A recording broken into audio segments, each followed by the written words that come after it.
ምንም አይነት ነገር ቢያምሽ ጥቁር አዝሙድን አብዝተሽ የምትጠቀሚ ወይ አብዝተሽ ማለት አዘውትረሽ የምትጠቀሚ ከሆነ በጣም በጣም በቃ ኦልሞስት ጤናሽን ነው የምትመልሽው። ጥቁር አዝሙድ ዘይት አለ እና ጥቁር አዝሙድ ከሞት በስተቀር ብዙ ነገር ይፈውሳል ይባላል እና ምን ያህል እውነት ነው? እና ደግሞ ጥቅሙስ ምንድን ነው? እንግዲህ ጥቁር አዝሙድ ከሞት በስተቀር ይባላል። በተለይ በእስልምና ሃይማኖት እንግዲህ ነቢዩ መሐመድ ናቸው አሉት የሚባለው። ያው የእስልምና ሃይማኖት ተከታይ ስላልሆንኩኝ ዲቴል መናገር አልችልም። ግን ለምንድን ነው ብለሽ ብትጠይቂ ኢሚዩን ቡስተር ነው። ምንም አይነት ነገር ቢያምሽ ጥቁር አዝሙድን አብዝተሽ የምትጠቀሚ ወይ አብዝተሽ ማለት አዘውትረሽ የምትጠቀሚ ከሆነ በጣም በጣም በቃ ኦልሞስት ጤናሽን ነው የምትመልሽው።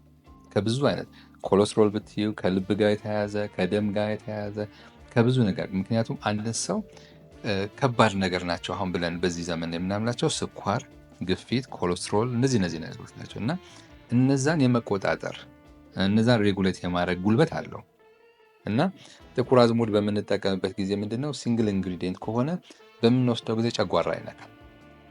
ምክንያቱም መጠን አለው። መጠኑን ጠብቀን ነው።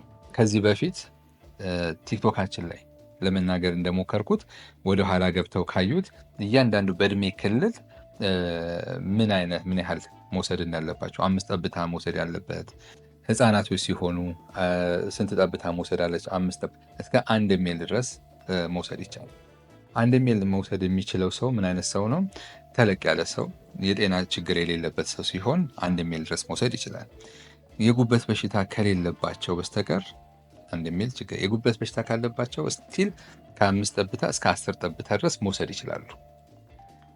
ያ እንግዲህ ሲሆን ሻይ ላይ ወይ ትኩስ ውሃ ላይ ወይ ቡና ላይ አድርገው መጠቀም ይችላል።